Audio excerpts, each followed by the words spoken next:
बहुत हुआ सम्मान बेटा, बहुत हुआ सम्मान, बहुत हुआ सम्मान। पहले जब इलेक्शन होते थे आप लोगों ने देखा होगा कि नेता हमारे दरवाजे पे आते थे, हाथ जोड़ करके हमसे वोट मांगते थे, भैया प्लीज़ अपना कीमती मत हमें दे करके हमें जिताएं। बड़े पोलाइट होकर के हाथ जोड़ता था, आपके सामने आता था। आजकल माहौल बदल गया, आजकल लोग ऐसे फोटो खिंचाते हैं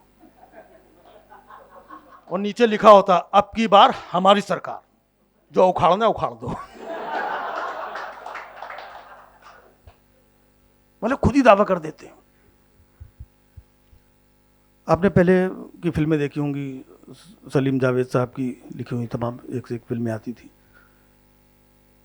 तो फिल्मों में क्या होता था, शुरू कहाँ से होती थी, एक गरीब माँ सिलाई मशीन चला रही है,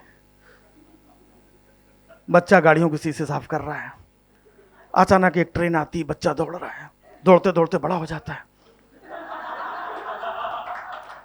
पता नहीं क्या ऐसा करता है कि पूरी की बस्ती उसके पीछे पीछे, भैया भैया भैया कंधे में बिठा करके। फिर अचानक वो चैलेंज लेता है, दुश्मनों के अड्डे में घुस करके दुश्मनों को मार के आता है। फिर उसके पीछे भैया, अचानक माँ की याद आती है, रोने लगता है, अचानक नाच गाना होने लगता है, अचानक दुश्मनों को सफाया करके फिर सारे लोग भैया भैया भैया। पता नहीं क्या जॉब करता है, क्या काम, किसी को पता नहीं। 3 घंटे में पूरी फिल्म खत्म हो जाती थी। ऐसी हमारी सरकार है।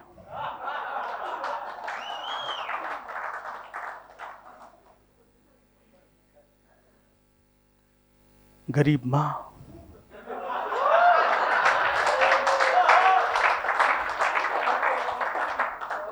बच्चा चाय बेच रहा है,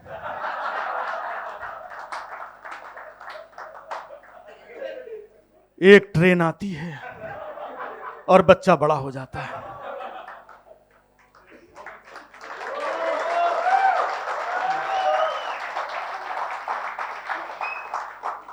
पता नहीं उसने ऐसा क्या काम कर दिया कि सारे लोग उसके पीछे पीछे भैया भैया, सब उसके पीछे पीछे, है ना। वो भी लगा रहता है, भाइयों बहनों ये जीएसटी, ये काला धन, ये 3 तलाक, ये विदेश यात्रा, भाइयों बहनों ये 70 साल इन्होंने लूटा, ये 5 साल खत्म हो गए।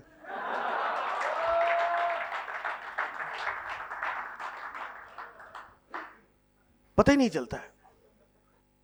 हमें मोदी जी से बहुत प्यार है, मुझे उनके भक्तों से भी प्यार है,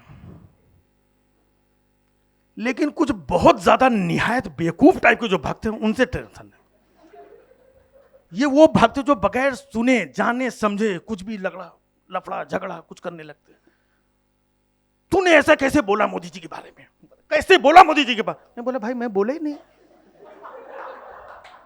कहां बोला? नहीं बोला। अरे यार जो बोला नहीं बोला। हमने कहा फिर भी बोला, वो मेरे भाई है, मैंने बोल दिया। तो तेरे भाई कहां से हो गए? हमने कहा मोदी जी हमेशा बोलते हैं मेरे 125 करोड़ भाइयों बहनों, तो उसी 125 करोड़ में मैं भी हूं यार। ये 2 भाई आपस में बात कर रहे हैं, तेरे को क्या प्रॉब्लम है? कभी मोदी जी ने बोला 125 करोड़ फूफा फूफियों, तो तू बीच में फूफा क्यों बनना है? ये बिना बात के। अच्छा इनकी आदत क्या होती है, जो ऐसे भक्त होते हैं, सुनते उनते कुछ नहीं है, जो मोटी मोटी बातें इनके दिमाग में बगैर सुने बीच में ही घुस जाते हैं लोग। तूने ऐसा क्यों बोला मोदी? मैं बोला यार वीडियो देखा मेरा तुमने? नहीं वीडियो तो नहीं देखा, लेकिन तूने ऐसा बोला क्यों? मैं देखा नहीं, तुझे पता कहां से चला? नहीं मेरे को मालूम है तूने ऐसा कुछ बोला होगा। मोदी, एक बार तो मैं ट्रेन से जा रहा था, मेरे बगल में एक बंदा बैठा हुआ, रास्ते भर मोदी जी मोदी जी मोदी जी मोदी जी। अच्छी बात है। फिर देखा वो वेफर खा करके वो उसने खाली लिफाफा बाहर प्लेटफॉर्म पे फेंक दिया। हम लोग मोदी जी हमेशा स्वच्छ भारत अभियान, और तू क्या कर रहा? मोदी जी के स्वच्छ भारत अभियान को कुछ नहीं बोलना। ये फेंका, अभी पीछे झाड़ू लेके आएगा, अभी साफ करेगा। अपनी बात मनवा के रहते हैं। एक बार हम कुछ लोग बैठे हुए थे, आपस में चर्चा कर रहे थे। मैंने कहा अगर सरदार पटेल देश के प्रधानमंत्री बन गए होती, पूरी बात सुनी नहीं, बीच में आ गया, तेरे को मोदी जी से क्या प्रॉब्लम है? मैं बोला भाई मोदी जी बीच में कहां से आ गए यार? मैं मोदी जी के काम नहीं, जब मोदी जी प्राइम मिनिस्टर हैं तो किसी और का नाम क्यों ले रहा है तू प्राइम मिनिस्टर के लिए? अरे मैं बोला यार, मैं सरदार पटेल, वो नेहरू जी के नेहरू जी, मेरे को शक पहले से तू कांग्रेसी, नेहरू का नाम लिया, पक्का कांग्रेसी है। अबे 70 सालों से जिन लोगों ने देश को लूटा, अच्छा इनको एक लाइन सिर्फ याद है, 70 सालों से देश को लूटा, ये कैसे भी करके ये लाइन इनको घुसानी होती बीच में। ह्यूमर की वापसी बहुत जरूरी है। हर शख्स हंसना चाहता है, लेकिन कुछ लोग इसलिए नहीं हंसते हैं कि मोदी जी के बारे में कुछ मत बोलना यार, क्योंकि वो मोदी जी के फॉलोअर हैं। कुछ लोग इसलिए नहीं हंसते हैं कि राहुल गांधी के बारे में कैसे बोल दिया, वो राहुल गांधी के फॉलोअर हैं।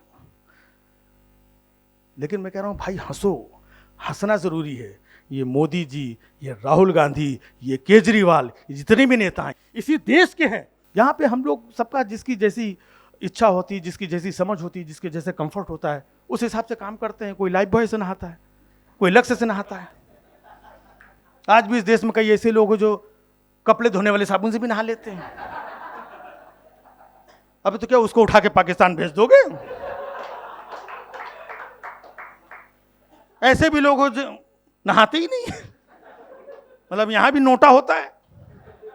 यार सब चीजों में ध्यान मत दो, हंसो और देश को यहां रखो और ईमानदारी से काम करो, देश आगे बढ़ेगा।